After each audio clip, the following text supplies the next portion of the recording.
Titulares. Nuevo operativo de control de armas, explosivos y municiones en 2 cárceles de Guayaquil. Enfrentamiento entre la policía y una organización delictiva deja una persona fallecida. Un bus de transporte público cayó a una quebrada en Papayacta. La emergencia dejó 5 muertos y al menos 7 heridos. El 58% del presupuesto municipal de Guayaquil se invertirá en el sector social.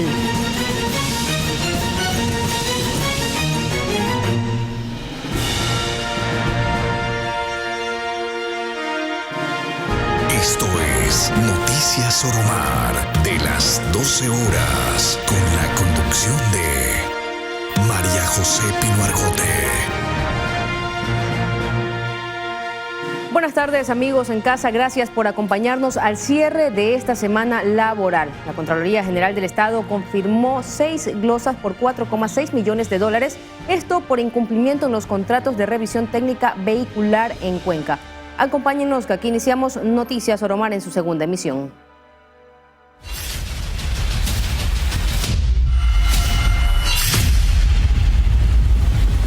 Comenzamos el desarrollo de los temas contándoles que esta madrugada se registró una nueva intervención en 2 cárceles de Guayaquil. Entre los objetos decomisados constan municiones y explosivos. También se realizó una requisa de control en el Centro de Privación de Libertad de Mujeres.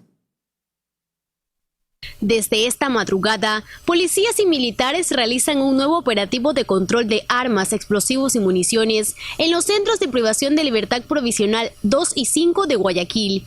Estos forman parte del complejo carcelario, en donde además se encuentran la penitenciaría del Litoral y La Roca.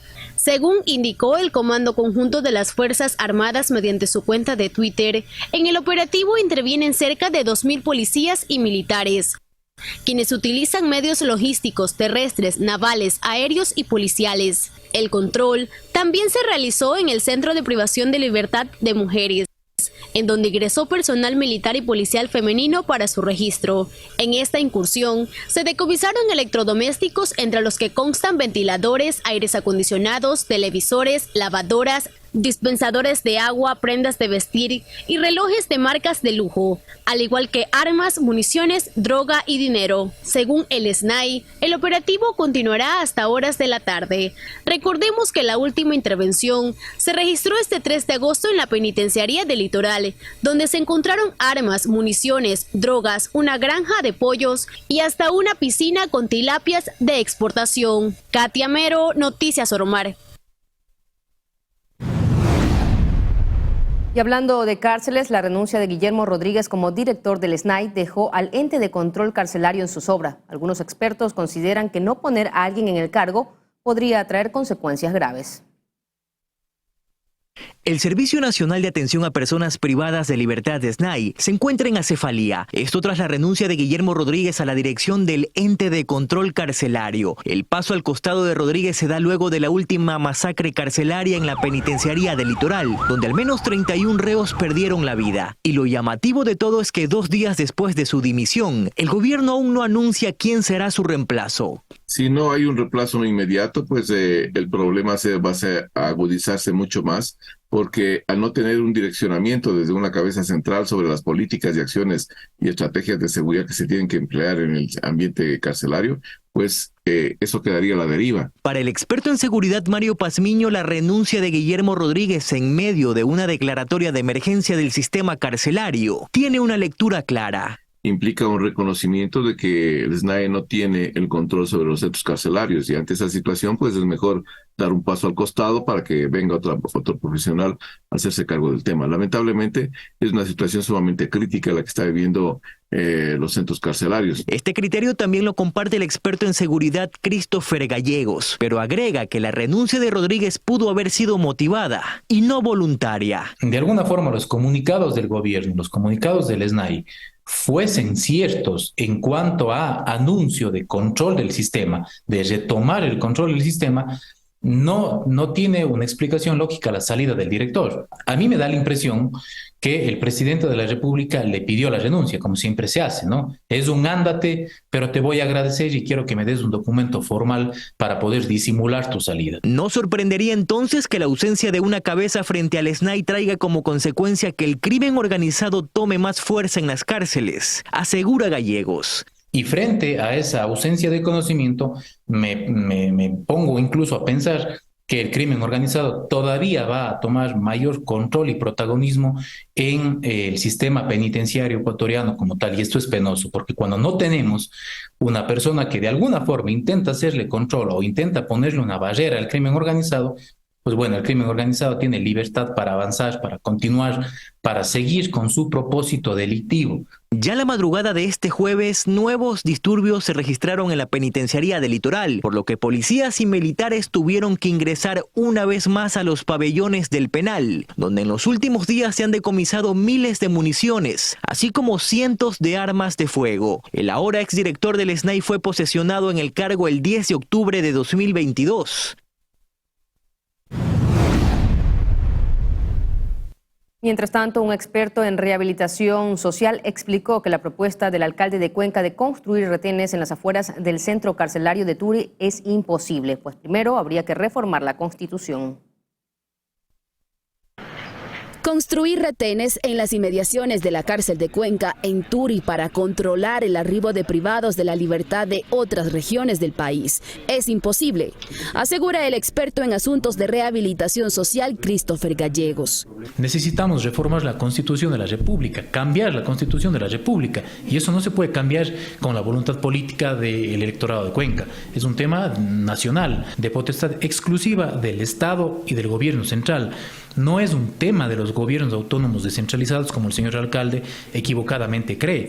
Es decir, lo planteado por el burgomaestre en la capital Azuaya es una tarea propia del gobierno central, por la fuerza y las armas, explica Gallegos. Usted no puede, para que tengan una idea bastante clara, no puede repeler el crimen organizado con la Guardia Ciudadana, por ejemplo. Luego, la alcaldía no cuenta con los insumos y con los recursos para atender sus propios problemas y necesidades, y los de la gente, y mucho menos para sofocar otro tipo de problemas que además son de altísima complejidad.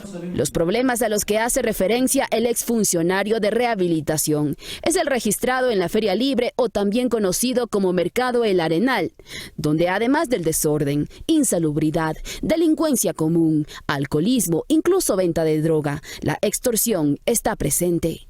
Ese sí es un espacio de competencia del alcalde. Ahí es en donde el alcalde, a través incluso de la dirección de mercados, debe necesariamente retomar el control de la administración de estos espacios. No puedo ofrecer lo que la gente quiere escuchar en el marco de la sensibilidad del problema. Si estamos hablando de seguridad, todos queremos seguridad. Estamos en medio de una crisis de inseguridad que, dicho sea de paso, sin precedentes.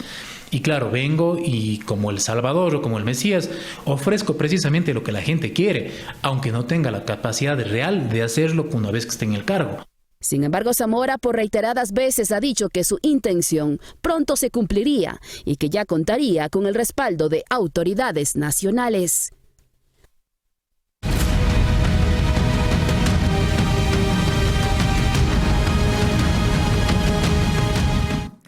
Ahora les contamos que el Consejo Nacional Electoral solicitó a la Presidencia de la República realizar cambios en el estado de excepción que rige en 3 zonas del Ecuador. Esto para permitir un mejor desarrollo de las elecciones anticipadas del 20 de agosto. La presidenta del CNE pidió que se modifique el decreto ejecutivo de la medida de restricción que rige en Los Ríos, Manabí y Durán durante el proceso electoral.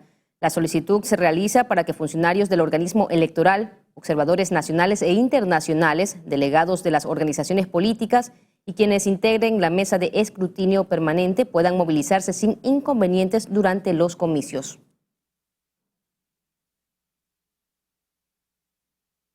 Y en otra información, la Embajada de Estados Unidos en Ecuador entregó $3,1 millones en equipos a las Fuerzas Armadas durante una visita a la ciudad de El Coca, esto en la provincia de Orellana.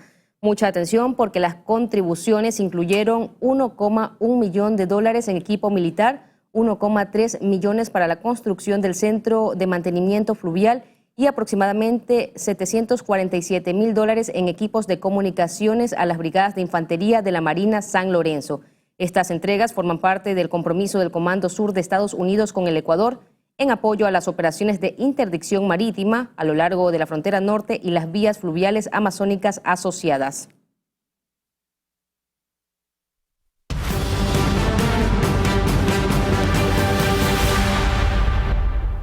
La Policía Nacional recibió credenciales para ejercer el voto facultativo. En ese acto, la presidenta del CNE, Diana Tamaint, desmintió haberse opuesto a que exista un trabajo coordinado con las Fuerzas Armadas y la Policía Nacional, como se rumoró en redes sociales. El turno para recibir las credenciales que los habilita a ejercer su derecho al voto fue este jueves para los policías. Allí, en ceremonia oficial, se formalizó la entrega de 51.068 credenciales. La titular del CNE invocó a los uniformados a que hagan uso del derecho que les otorga la Constitución y el Código de la Democracia. También fue el momento oportuno para que la señora Atamaint desmintiera y rechazara aquella versión que aparece en las redes en las que se manifiesta que ella estaría opuesta a que Fuerzas Armadas y Policía Nacional coordinen con el organismo electoral las acciones tendientes a fortalecer el trabajo con miras a los comicios del 20 de agosto. Rechazo rotundamente y ratifico una vez más en este espacio que el proceso de elecciones no podría desarrollarse sin el apoyo de la fuerza pública, sin el apoyo de las Fuerzas Armadas y de la Policía Nacional, que siempre han cumplido un rol cívico importante en el desarrollo de los comicios en la historia democrática de nuestro país. El coordinador de los comicios por parte de la Policía Nacional instó a sus camaradas de uniforme a sufragar en estos históricos comicios y que hagan uso del voto facultativo.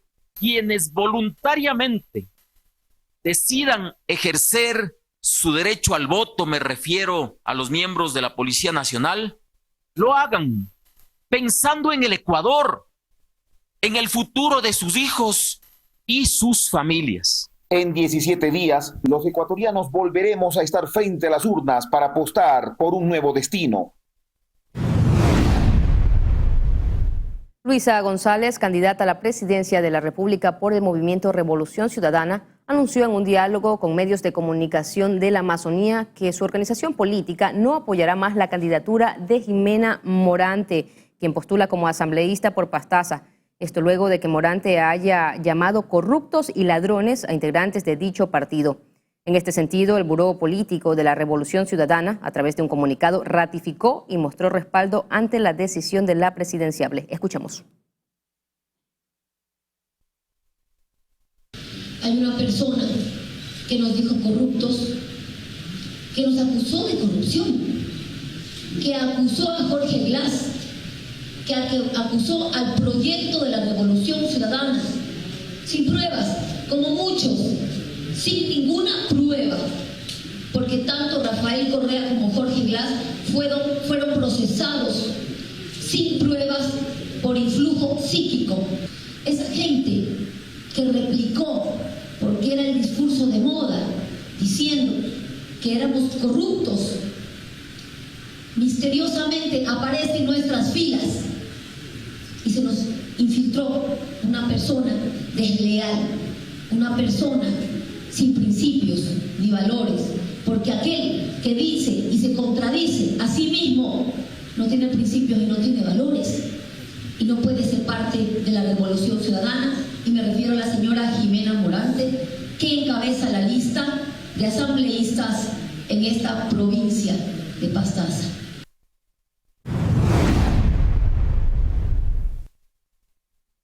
Ahora les contamos que el riesgo país de Ecuador se elevó considerablemente, hasta el punto de ubicarse como la segunda nación de Latinoamérica con la peor cifra en este indicador.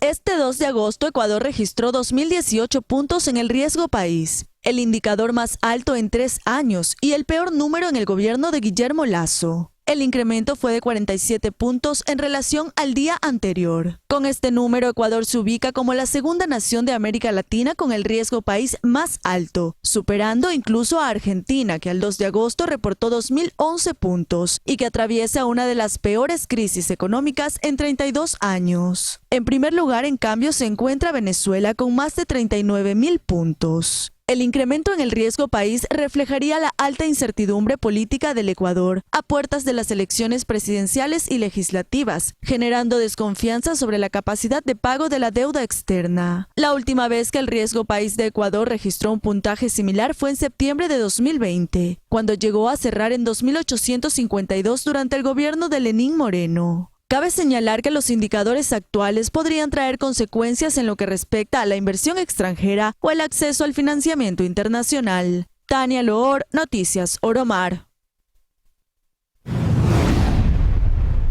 El Consejo Cantonal de Guayaquil fijó un presupuesto de 656 millones de dólares para lo que resta del 2023, es decir, 13% menos que el prorrogado y heredado de la administración municipal anterior.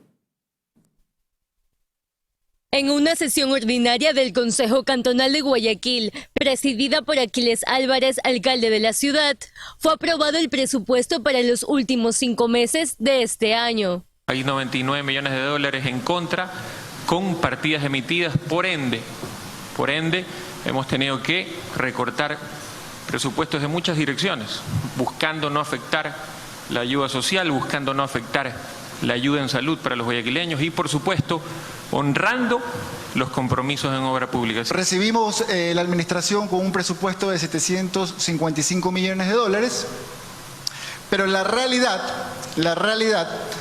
es que en este año 2023 van a ingresar únicamente 656 millones de dólares. Y esto es gracias a la gran gestión que esperamos realizar de aquí a diciembre en conjunto con todas las direcciones. Eso se traduce a que en función de lo presupuestado y de la realidad va a haber un hueco presupuestario de 99 millones. En porcentajes quiere decir que va a haber una disminución del 13%. La distribución de dicho monto será destinada de la siguiente forma: un 12% a gastos operativos, un 14% a recolección de basura, un 16% para gastos laborales y el mayor porcentaje para el sector social. En el caso de distribución de la inversión, el mayor porcentaje se destinó al Distrito 2, con 46,49%, el cual incluye sectores del noroeste de Guayaquil, como Flor de Bastión, Valle de la Flor, Bastión Popular y demás puntos donde la carencia de servicios básicos es mayor. Al Distrito 1, que compete al sur de la ciudad, se le asignó el 29,37% y al tercer distrito, que incluye la parte del norte de la ciudad y vía la costa, el 24,14%. El alcalde aclaró también que no se aumentará el gasto salarial, sino que disminuirá. Antes de darle la palabra a Francisco, se aumentan puestos pero se bajan sueldos, por si acaso. La masa en gasto público de la administración era mayor, la anterior. Por aumentando el gasto salarial, más bien se lo está bajando. Yanis Andrade, Noticias Oromar. Diego Franco, quien hasta antes de la muerte de Agustín Intriago era concejal alterno de la actual alcaldesa de Manta Marciana, Valdivieso, es el nuevo vicealcalde del Puerto Manavita, esto por votación unánime de todo el Consejo Cantonal. La nominación fue presentada por la concejal Lady García. Franco es ingeniero en ciencias empresariales con un máster en negocios internacionales en la Universidad Espíritu Santo. Además, tiene una amplia experiencia empresarial y posee menciones académicas en negocios internacionales, relaciones económicas, dirección y planeación comercial y finanzas. En otra información, el ministro de Ambiente, José Dávalos, rechazó la decisión de la Corte Constitucional que suspendió de manera provisional la realización de las consultas ambientales en zonas de interés para desarrollar proyectos extractivos. Reacción y afectaciones tras fallo de la Corte Constitucional. Representa una potencial afectación a 176 procesos de licenciamiento que se encontraban a espera de la consulta ambiental al día de la emisión de este auto de admisión. Esto quiere decir que estos 176 procesos deberán continuar esperando si es que esta decisión de la Corte se mantiene. Pero más grave aún es que se ha pretendido indicar que esta consulta ambiental es para 2 procesos de minería, cuando la realidad es que 27 procesos de licenciamiento ya habían iniciado con la consulta ambiental. Procesos que incluyen hoteles, gasolineras, actividades agrícolas e industriales e incluso actividades que los GATS realizan para el cumplimiento de las necesidades de sus propios ciudadanos, tales como construcción de vías, plantas de tratamiento de aguas residuales. Sobre la participación de las comunidades y pueblos indígenas. Es necesario recordar que este decreto cumplió, tal y como lo dispuso la Corte Constitucional, con el proceso de consulta prelegislativa, siendo quienes debieron participar en esta consulta, pero decidieron no hacerlo, quienes ahora demandan su inconstitucionalidad.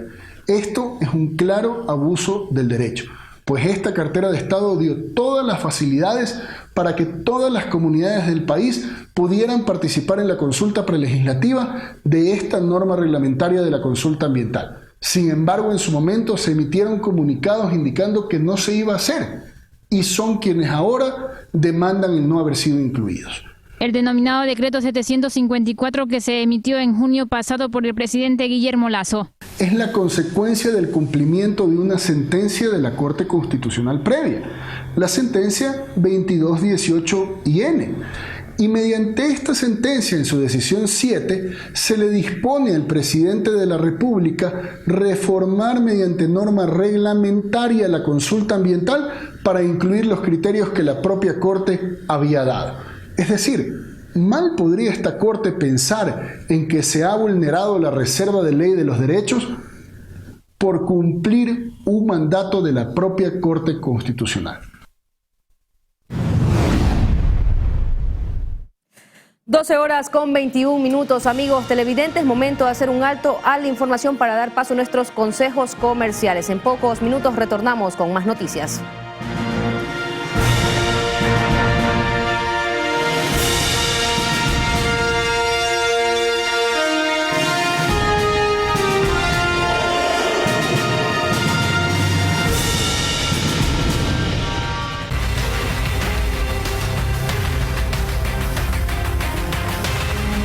¿Qué tal? Buenas tardes, amigos televidentes. A través de Noticias Solomar, estamos ya listos, 12 horas con 25 minutos y vamos con información porque una alerta de bomba se produjo esta mañana en los exteriores del Centro Cívico Eloy Alfaro, ubicado al sur de la ciudad de Guayaquil.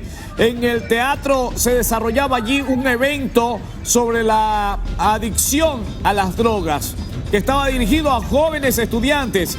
Y aproximadamente habían allí unas 1000 personas que fueron evacuadas desde este lugar hacia el exterior, porque allí, pues, Dios mío, hubo una alerta de una bomba que habían ubicado en el lugar, un artefacto explosivo. El personal de unidades élites de la Policía Nacional lograron tomar el control de esta situación y verificar que se trataba solo de una amenaza, no representaba peligro para los asistentes. Pero cuando usted le escucha, hay una bomba, y ya la gente comienza a alborotarse, a desesperarse. Bueno, ahí es que piden la policía tener las precauciones correspondientes, mantener la calma para poder evacuar el lugar. Y eso se hizo en este lugar importante, en el Centro Cívico Eloy Alfaro, en la urbe porteña. Allí está la información, las 12:26, y vamos con más noticias porque en medio de un enfrentamiento armado este viernes, los elementos de la Policía Nacional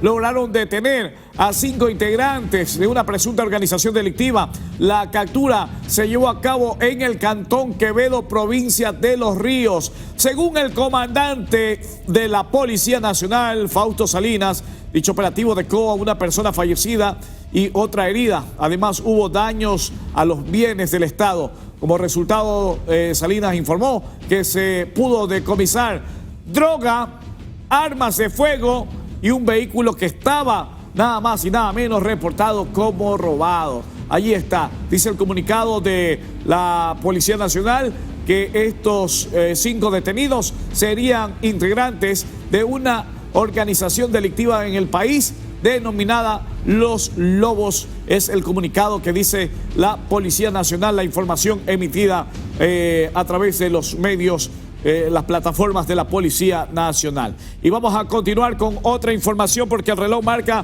las 12:28. Atención, porque la mañana de hoy moradores del barrio Divino Niño, esto en el cantón Pedernales, provincia de Manabí, encontraron el cadáver de un hombre. La víctima estaba entre la maleza del sector, a un costado ahí de la cancha de usos múltiples. Habitantes del sector manifestaron que la noche de ayer jueves, cerca de las 23 horas, 11 de la noche, escucharon detonaciones de armas de fuego.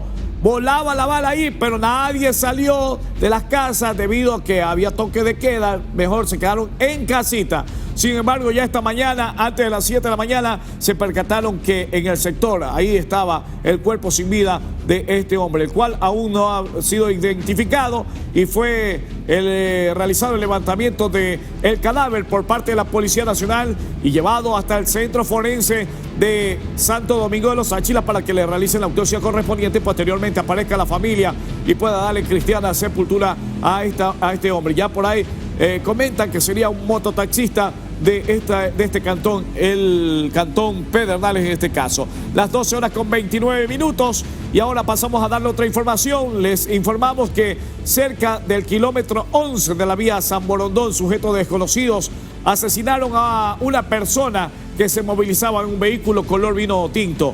Sicarios que iban en otro automotor le propinaron allí varios impactos de bala. El carro en el que se transportaba la víctima quedó a un costado de la carretera.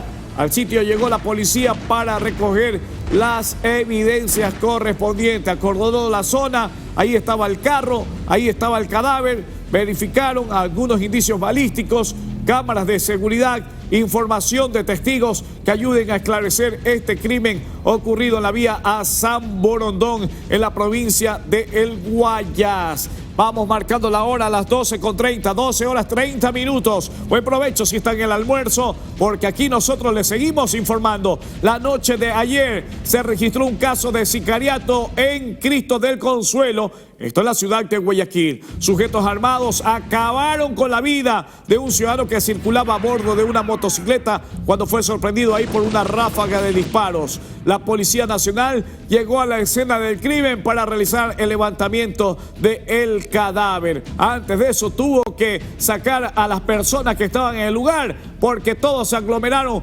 para verificar qué era lo que había sucedido. Unos llegan porque piensan que es familiar, otros llegan de curiosos allí, como se dice en el barrio, llegan a la zapada. Son las 12:31.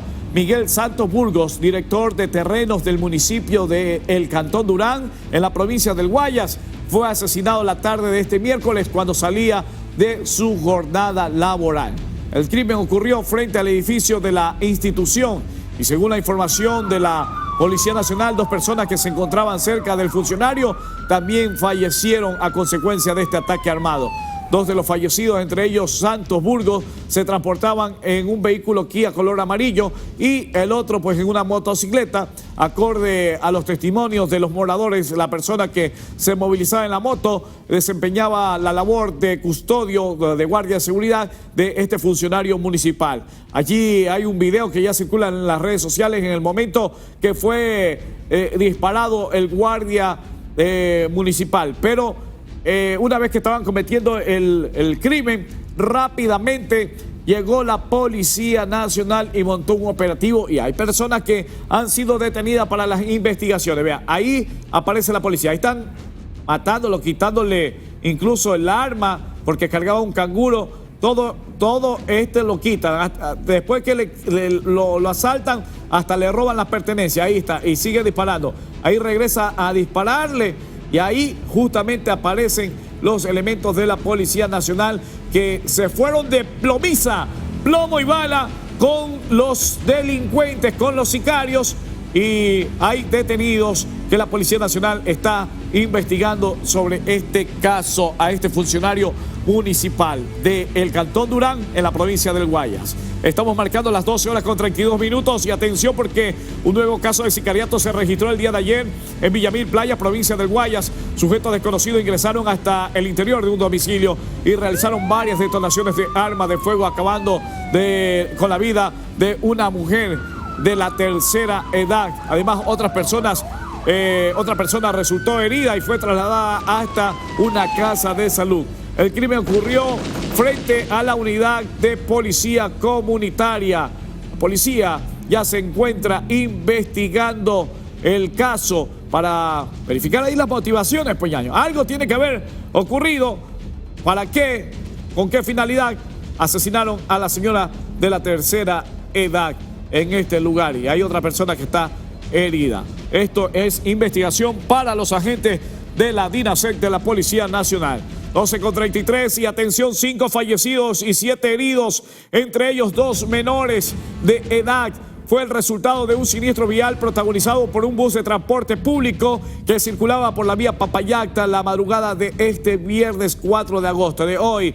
Extraoficialmente se conoció que la unidad de transporte perdió pista y cayó por una quebrada. El personal del Cuerpo de Bomberos y de la Policía Nacional acudieron al sitio para brindar la respectiva ayuda a los afectados. Ahí los lesionados fueron trasladados hasta diferentes casas de salud para que sean valorados por los médicos. Pero vea, en estas condiciones quedó la unidad de transporte que circulaba por esta vía Papayacta y que cayó hacia un abismo, hacia una quebrada, dejando a algunas personas con heridas. Gracias a Dios no hubo fallecidos, lo que reportan hasta el momento.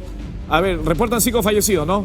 5 personas fallecidas y varios heridos. Es el resultado de este lamentable accidente de tránsito. Bueno, lamentable, 5 personas en esta tragedia han perdido la vida. Y atención porque esta madrugada en la provincia del Guayas se reportó un aparatoso siniestro de tránsito, concretamente la vía Juján en el sector de San Luis. La emergencia fue protagonizada por una camioneta y un automóvil y también un camión que colisionaron entre sí. A pesar de que no se reportaron personas fallecidas, sí existieron heridos. El exceso de velocidad habría sido la causa de este percance vial.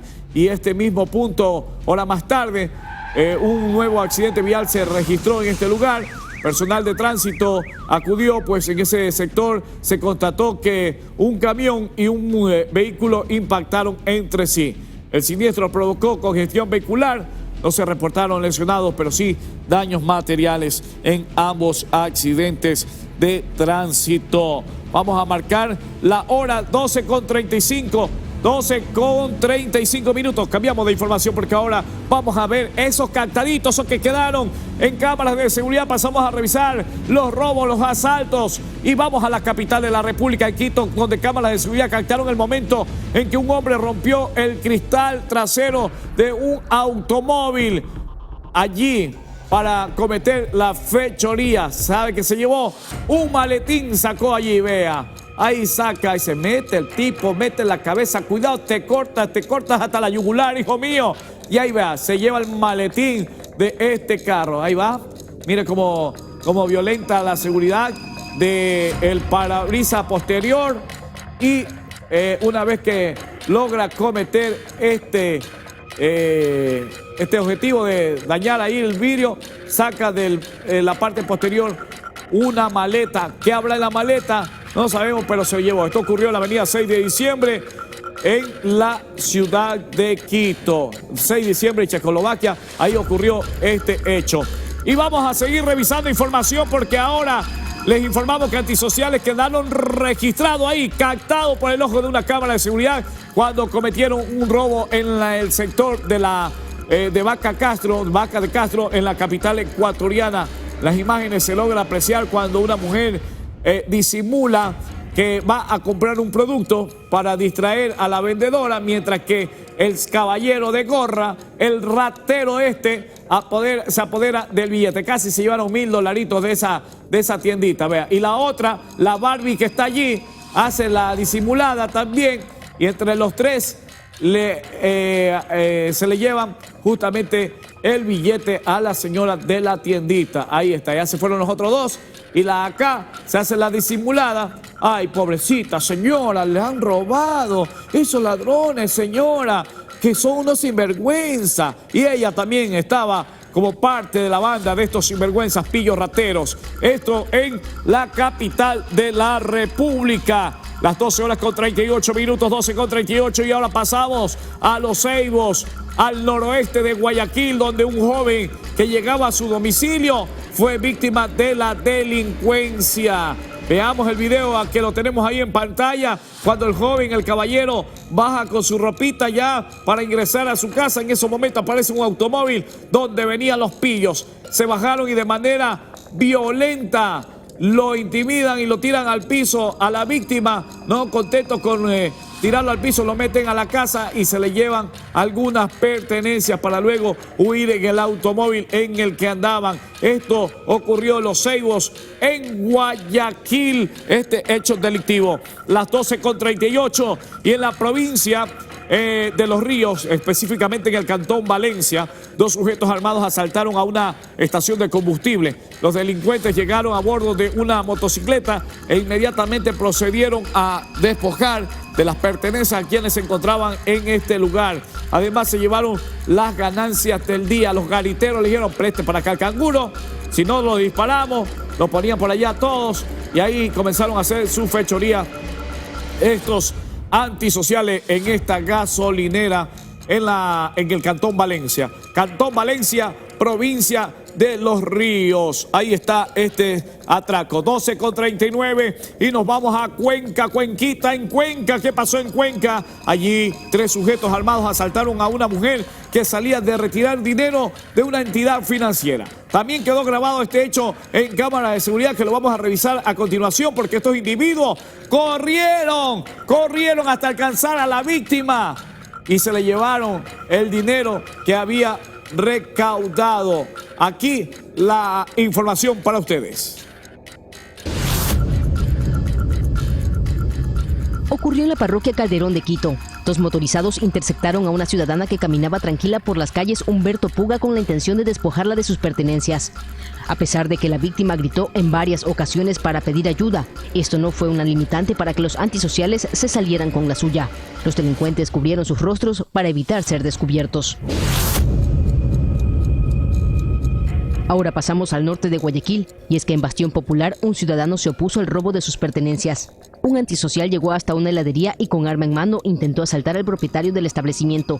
En un peligroso accionar, el hombre se enfrentó con el individuo. Tras unos cuantos segundos, el sospechoso no tuvo más opción que retirarse del sitio con las manos vacías. Y en Cuenca, delincuentes atracaron a una mujer que salía de una entidad bancaria ubicada en la calle Roberto Crespo, sector del estadio. 3 hombres, según dan cuenta las imágenes, venían siguiendo a la fémina, pues esperaron que ésta estuviera en un lugar poco transitado para actuar y desvalijarla. Este accionar ilícito se reportó a plena luz del día. María José Pino Argote, Noticias Oromar. 19 minutos antes de marcar ya las 13 horas, 1 de la tarde. Vamos a ir a una pausa comercial y al regresar, más información para todos ustedes. Gracias.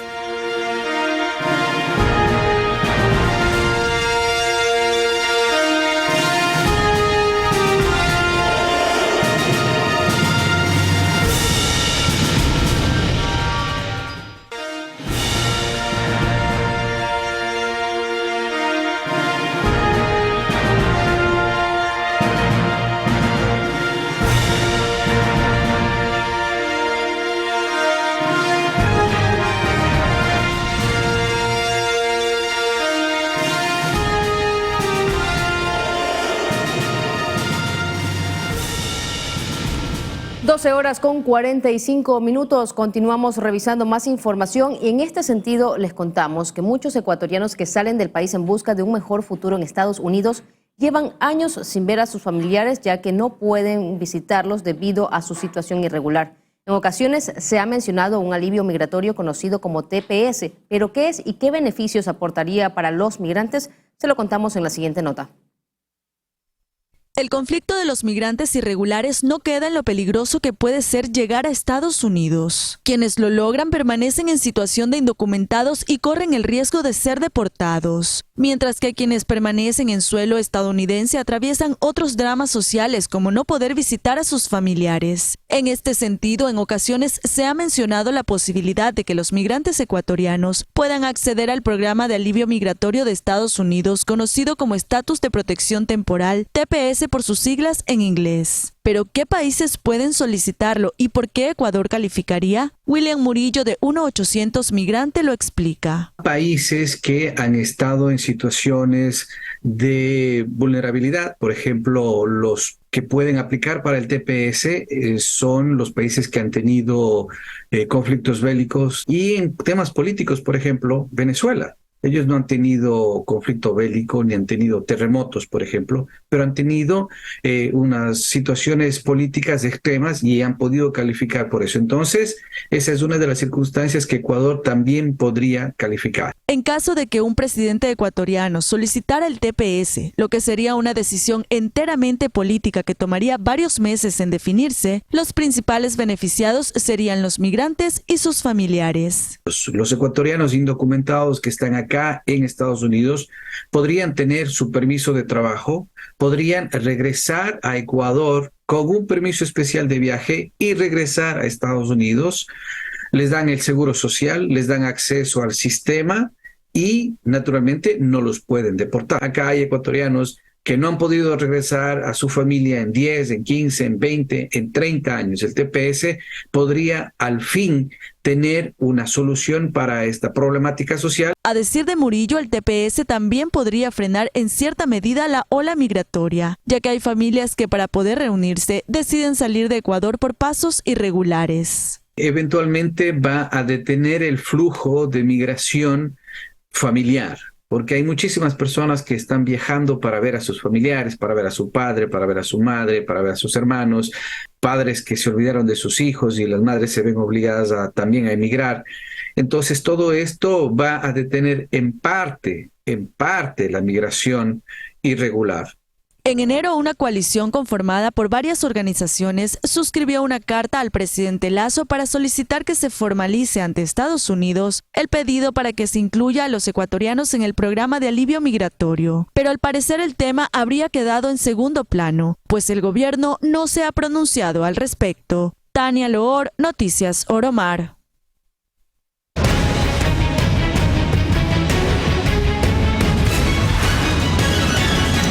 Y ahora les contamos que una familia integrada por 6 personas se quedó en la calle luego de que su vivienda se quemara por completo tras un incendio. La tragedia ocurrió en el barrio Buenos Aires, en el cantón El Carmen, esto en la provincia de Manabí. Personal bomberil indicó que producto de la emergencia, otros domicilios cercanos sufrieron daños colaterales. Los afectados esperan que las instituciones del Estado y personas de buen corazón puedan ayudarlos. Actualmente, peritos del Cuerpo de Bomberos realizan las investigaciones a fin de determinar las causas que originaron el flagelo. Y en la avenida Francisco de Orellana, esto en Guayaquil, un automóvil se quemó en horas de la mañana. El percance causó que el tráfico vehicular se torne pesado. Elementos del Cuerpo de Bomberos llegaron hasta el punto y hasta el lugar de los hechos para apagar el fuego, aunque este ya había consumido gran parte del automotor, tal y como evidencian las imágenes. Las causas del flagelo son investigadas por los casacas rojas.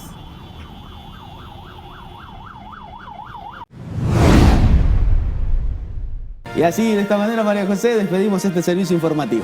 Gracias, Ligner, y a ustedes, amigos televidentes, por habernos acompañado en esta nueva emisión. Conmigo será hasta el día lunes. Pasen bien.